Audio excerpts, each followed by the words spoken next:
Assalomu alaykum. Mana umriz bayaqda obyektimiz sarkada men obyektimiz Konigilba kvadratlaşam yak 2000 kvadrat. Tagash ekstra travertin müşüt, abolosh bayaqda travertin silliqash müşüt, begulash müşüt, üstüra lak müşüt. Abulu lak so'ng atachento müşüt. Üstüra polirovkashki.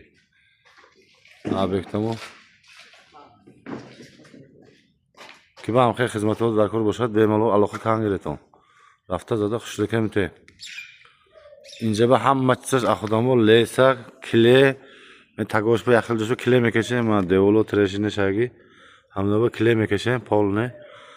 Hamma chisash ahodamo varda desem, hatta abed asoy bixona $10 kelishgan. Mana. Pushtoshki polne müşü. Obyektimiz pushtoshmay.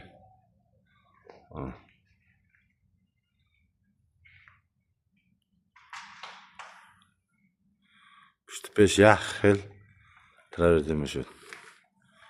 Benim aloqa bo'lganidan götüm. Rahmat.